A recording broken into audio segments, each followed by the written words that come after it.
So I was telling you, I was like, Andrew, and it was that. Is that more like it? Yeah, Okay, that's it. I had the wrong gravitation pull today. That's what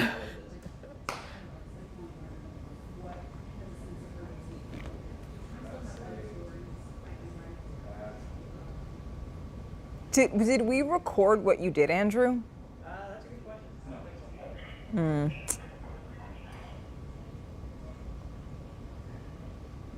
It's just a matter of having an editor roll back there.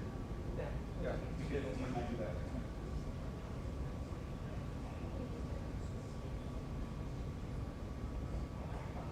I'll wear pants next time. I'll wear pants next time. Please. Yeah.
Good evening, and thank you so much for joining us. You're watching the 9 at Night. I'm Stephania Jimenez. And tonight we begin with a student under arrest for bringing a gun to school. This happened at Churchill High School in the Northeast Independent School District. Now, to be clear, there was no shooting. No one was hurt. The Churchill High principal sent parents a letter saying the student told school leaders that he was holding the gun for someone else. Police arrested that student, and that student is now facing charges. Now, this was discovered after another student told a teacher that the student in question may have brought a gun to campus. And since this happened, school staff are urging parents to tell their kids, if you see something, say something. After nearly 50 hours, one of the parents protesting outside of the Uvalde CISD administration office spoke with the superintendent, and that meeting between Brett Cross and Hal Harrell was broadcast on social media. In that video, Cross asks Harrell why the officers who were inside Robb Elementary the day of the shooting haven't yet been suspended. Just like the city, just like the sheriff's office, I need those officers. You need 5 officers, right? You got employed? We got 5 employed. Mm-hmm. You need 5 officers. DPS can't fill in for 5 officers. Well, my understanding is the work that the campus officers do is different than what DPS is willing to do at this point. UCISD released that statement that you see on your screen saying that it's engaged with the Texas Police Chiefs Association to conduct a management and organizational review of the Uvalde CISD Police Department. Now, the families of 3 children who survived that shooting at Robb Elementary filed the first lawsuit in federal court against the Uvalde School District, law enforcement officials, and gun makers. They say that negligence contributed to the massacre.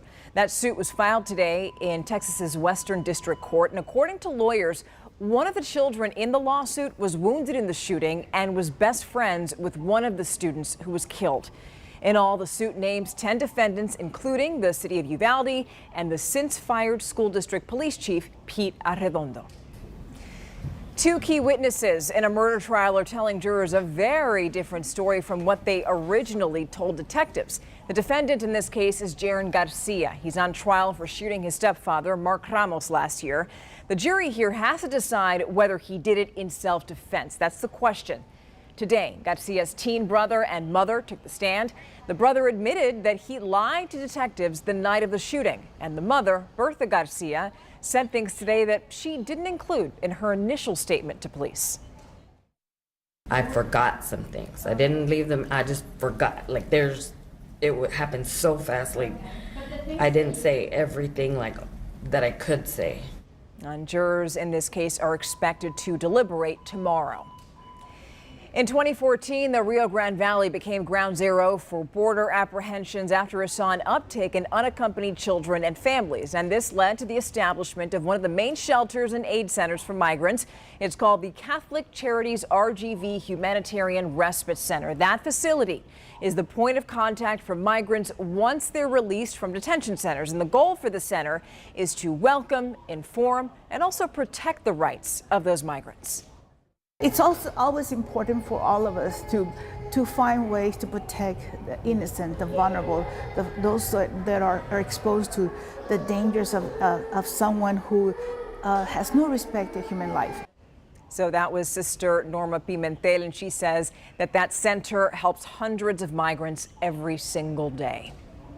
You know, the border is going to be one of the key topics brought up during tomorrow's gubernatorial debate. Governor Greg Abbott and his Democratic opponent, Beto O'Rourke, are facing off at the University of Texas Rio Grande Valley in Edinburgh. And Abbott's campaign says this is going to be his only debate before Election Day. Our very own Steve Spreeser is going to be one of the moderators at that debate. And it's going to be broadcast on KSAT, starts at 7, and it's also going to be live streamed on KSAT.com. And myself and Myra Arthur are going to hold a debate watch party, which starts at 6:50. By the way, Election Day is November 8th. Now, the deadline to register to vote is October 11th. And, you know, this election year is an important one. In addition to the governor's race, voters are also going to elect Bexar County's first new county judge in 20 years. Also, all 435 seats in the House of Representatives are up, and also a third of Senate seats are up for grabs. We have all the information that you need to know on KSAT.com. Okay, now we're going to take things outside. Here's meteorologist Adam Caskey with a look at your Friday forecast. More of the same tomorrow. A beautiful, comfortable start to the day, kind of feeling like fall around sunrise. Upper 50s right near 60 degrees, but then we quickly warm up to 75 at 10 a.m. So from 7 to 10 a.m., we jump a good 15 degrees. By noon, we're 85. And then 4 or 5 o'clock right near 90. But I think most of us in the upper 80s tomorrow afternoon. Similar story on Saturday, Sunday, some minor fluctuations. And then even into early part of next week, not really noticeable changes, just a few degrees different. By Monday, morning of 60, and by the afternoon, 86. Also, a little variety to the sky, finally. Some clouds coming in off the Pacific by Sunday and into next week. Okay, you look at that, and no matter what the weather is like here, it's still a lot better than that, which is what people in Florida are dealing with. You know, so far, 7 people have died there as a result of Hurricane Ian, and that number is sadly expected to go up. And this is what Ian left behind. Look at that. We're talking mangled boats along the beach, wreckage scattered across the sand. Winds in this storm reached up to 140 miles an hour. Roofs like that came off homes. The storm also stranded families who thought they could ride it out. The Category 4 storm did what a lot of people feared, making landfall as one of the most powerful storms in the state's history. The impacts of this storm are historic, and the damage that was done has been historic. President Biden approved Florida's emergency disaster declaration, and that's key because it's going to allow the state to get federal money to then start rebuilding. You know what? You look at that and you're thinking, what can I do? Well, here's something that you can. We're going to host another phone bank on Monday in partnership with the Red Cross to raise money for relief efforts in Florida. Phone lines are going to be open from noon to 7 p.m. Again, that's on Monday. And early that day, we're going to give you the number to call. So stay tuned for that. One of the biggest decisions that you make in life is choosing a career. And hundreds of local students got a head start with that. Workforce Solutions Career Pathway event took place today, and it was huge. We're talking 700 students who showed up this year, which is more than twice the amount of people from last year.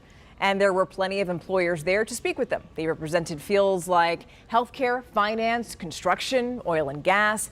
They spoke with students and gave them advice. And one of the things they told them was how important it is to set up a LinkedIn page once they're 16. It's the best way to get your field of operations open and wide, and that more businesses that find out about you earlier on gives you better chances to find a field that you like. The event aims to expose students to different opportunities and teach them how to advance their career once they get one. And by the way, the workforce can help you too. Just stop by one of their career centers. There are more than a dozen in our area. Week 6 marks the midpoint of the high school football season. A lot of teams are having their bye week, but tomorrow there is plenty on the line at Comalander Stadium as Brandeis faces Johnson in our game of the week. KSAT 12's Andrew Seeley previews tomorrow night's matchup. Yeah, they're a good team. They got a lot of good playmakers. It'll be a good look at what the playoffs will look like. They're a good team, but we're going to show them what we got and show that we're one of the best teams in San Antonio. These two programs know each other very well. Brandeis and Johnson have met 14 times since 2011, and the Broncos own the edge in the regular season series 6-5.